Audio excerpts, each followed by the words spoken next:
सलातीन की पहली और दूसरी किताबें, अगरचे वो हमारी बाइबल में दो अलग अलग किताबें हैं, शुरू में ये एक ही कहानी को बयान करने वाली एक ही किताब थी जो इससे पहले की किताब की कहानी को जारी रखते हुए बयान करती है।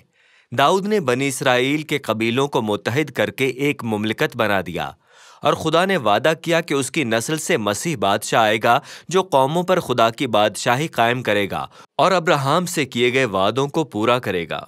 चुनांचे सलातीन की किताब उन बादशाहों की तवील कहानी बयान करती है जो दाऊद के बाद आए और उनमें से कोई भी उस वादे पर पूरा ना उतरा। दरअसल वो बनी इसराइल को इंतहाई पस्त कर देते हैं।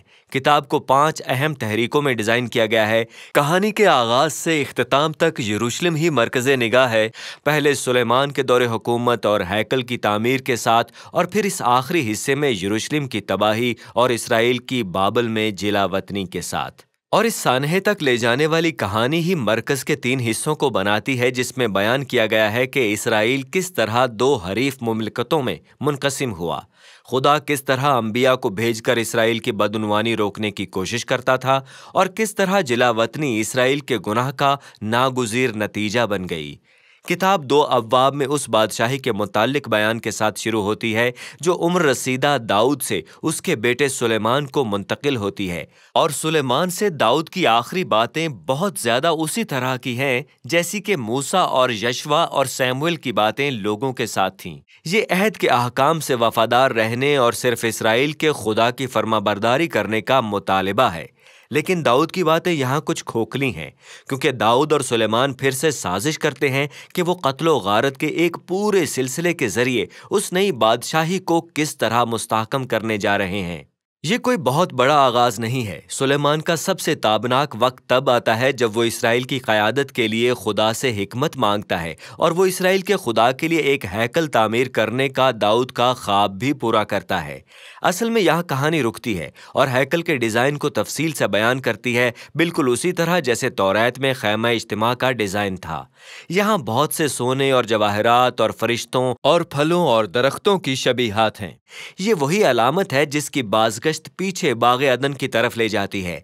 ये वो जगह है जहाँ आसमान और ज़मीन मिलते हैं, जहाँ खुदा की हुजूरी उसके लोगों में सकूनत करती है। लेकिन जो ही सुलेमान हैकल की तामीर मुकम्मल करता है, वो कुछ खौफनाक इंतखाबात और फैसले करता है और बादशाही टूट जाती है। वो सियासी इत्तेहाद के लिए दूसरे बादशाहों में से सैकड़ों की बेटियों से शादियां करना शुरू कर देता है और फिर वो उनके देवताओं को अपनाता है और इसराइल में उन देवताओं की पूजा शुरू करवा देता है। फिर सुलेमान बहुत ज्यादा मालो दौलत जमा करता है, वो बहुत बड़ी फौज बना लेता है, वो हत्ता के अपने तमाम मंसूबों के लिए गुलामों की मजदूरी के निजाम राइज करता है। अब अगर आप पीछे तौरात में जाकर इस्तिस्ना 17 बाब में इसराइल के बादशाहों के लिए खुदा की हिदायत देखते हैं तो सुलेमान उन सब की खिलाफ वर्जी करता है। लिहाजा सुलेमान अपनी वफात के वक्त अपने बाप दाऊद की निस्बत मिस्र के बादशाह फिरौन से ज्यादा मुशाहबत रखता है। किताब का अगला हिस्सा सुलेमान के बेटे रुहबाम के अपने बाप की तरह काम करने से शुरू होता है। ये इक्तदार के लालच और हवस की एक बहुत ही अफसोसनाक कहानी है।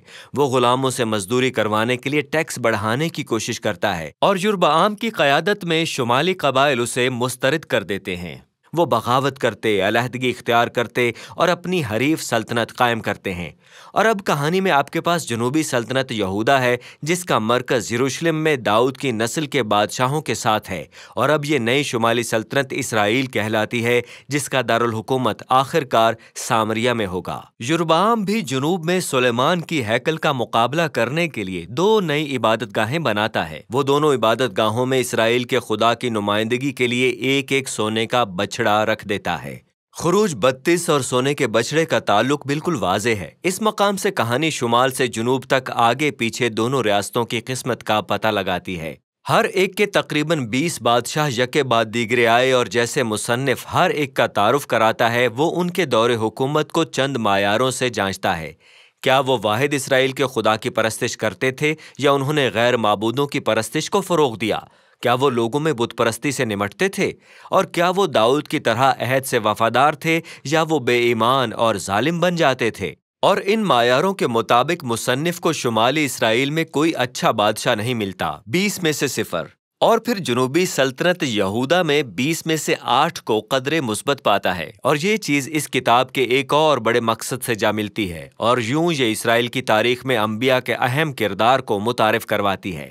بائبل میں انبیاء قسمت کا حال بتانے والے نہیں تھے، بلکہ وہ اسرائیل کے خدا کی طرف سے بولتے تھے، اور وہ عہد کے رکھوالوں کا کردار ادا کرتے تھے، جس کا مطلب ہے کہ وہ بادشاہوں اور لوگوں میں بت پرستی کے خلاف آواز اٹھاتے تھے۔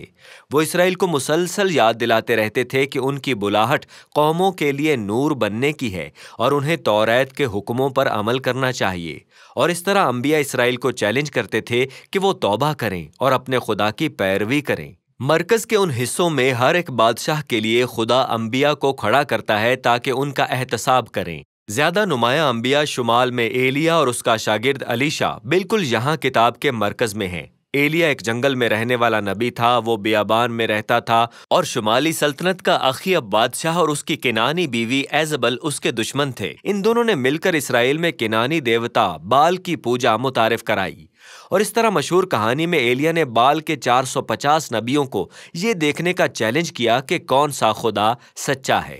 چنانچہ انہوں نے اپنا اپنا مذبح بنایا اور اپنے اپنے خدا سے دعا کی، لیکن صرف اسرائیل کے خدا نے آگ کے ساتھ جواب دیا۔ اس کے بعد اخیب ایک اسرائیلی کسان کو قتل کرنے کے لیے اپنی شاہی طاقت کا استعمال کرتا اور اس کا خاندانی تاکستان چھین لیتا ہے، اور ایلیا ایک بار پھر اخیب کی ناانصافی کا مقابلہ کرتا ہے اور اس کے گھرانے کے زوال کا اعلان کرتا ہے۔ آخرکار ایلیا اپنی نبوتی قیادت کی ذمہ داری اپنے نوجوان شاگرد الیشا کو سونپ دیتا ہے، جو ایلیا سے 2 گنا اختیار مانگتا ہے۔ اور یہاں دلچسپ بات یہ ہے کہ مصنف جس نے ایلیا کے لیے 7 معجزاتی کارنامے بیان کیے ہیں، پھر الیشا کی طرف سے قوت کے 14 کاموں کی کہانیاں بیان کرتا ہے۔ دونوں نبی واضح طور پر قابل ذکر آدمی تھے، اور انہوں نے ایک جیسا کردار ادا کیا، یعنی بت پرستی اور ناانصافی کے خلاف بادشاہوں کا سامنا کیا، اور بالآخر وہ اسرائیل کو بے دینی سے واپس لانے میں ناکام رہے۔ اگلے حصے میں شمالی ریاست ایک خونی انقلاب میں لرز رہی ہے، جس کا آغاز یاہو نامی بادشاہ نے کیا، جو اخیب کے خاندان کو تباہ کرتا ہے۔ اور اگرچہ یاہو کو پہلے خدا کی طرف سے مقرر کیا گیا تھا، لیکن اس کا جبر و تشدد بے قابو ہو جاتا ہے، اور یہ عمل سیاسی قتل و غارت اور بغاوتوں کا ایک سلسلہ شروع کرتا ہے، جس سے اسرائیل کبھی نکل نہیں پاتا۔ یاہو کے بعد بغاوت پہ بغاوت ہوتی ہے، اور ہر بادشاہ غیر معبودوں کی پوجا کرتا ہے اور خوفناک ناانصافی کی اجازت دیتا ہے۔ یہ سب دوسرے سلاطین 17 باب تک لے جاتا ہے۔ اسور کی بڑی اور انتہائی بری بادشاہت جھپٹتی ہے اور شمالی سلطنت کا مکمل صفایا کر دیتی ہے، اور سامریہ کا دارالحکومت فتح کر لیا جاتا ہے، اور بنی اسرائیلی جلا وطن ہو کر پوری دنیا میں پراگندہ ہو جاتے ہیں۔ اب باب 17 ایک کلید ہے۔ مصنف کہانی کو روکتا اور جو کچھ ابھی ہوا ہے اس پر اپنے نبوتی قیاس کو پیش کرتا ہے۔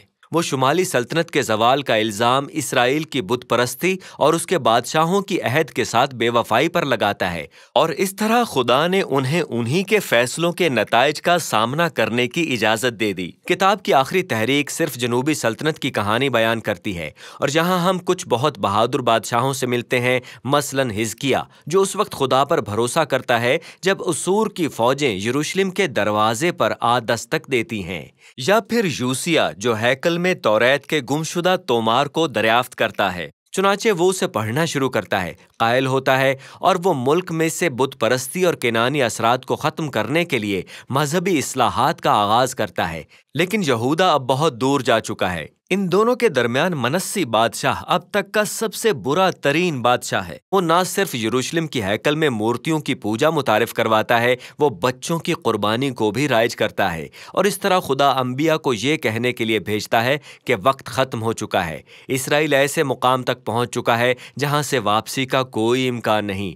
آخری ابواب بابل کے یروشلم پر چڑھائی کرنے، ہیکل کو تباہ کرنے اور داؤد کے شاہی نسل کے لوگوں کو اسیر بنا کر لے جانے کی کہانی سناتے ہیں، اور اس طرح کہانی ہمیں حیرانگی میں ڈال کر ختم ہو جاتی ہے کہ کیا خدا نے اسرائیل کے ساتھ تعلق ختم کر دیا ہے؟ کیا اس نے داؤد کی نسل کے ساتھ تعلق ختم کر دیا؟ ठीक है, आखिरी पैराग्राफ जिला वतनी में तकरीबन 40 साल आगे ले जाता है और ये एक बहुत ही अजीब कहानी सुनाता है।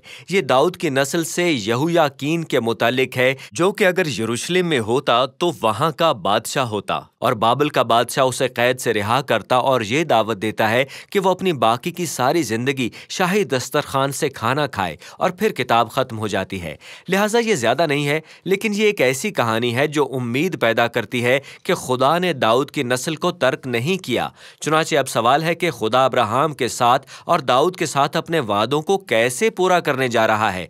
वो कैसे कौमों को बरकत देगा और मसीह बादशाह को लाएगा। और इन सवालात का जवाब देने के लिए आपको हिकमत की किताबें और अंबिया की किताबें पढ़नी होंगी। लेकिन अभी के लिए ये सलातीन की किताब है।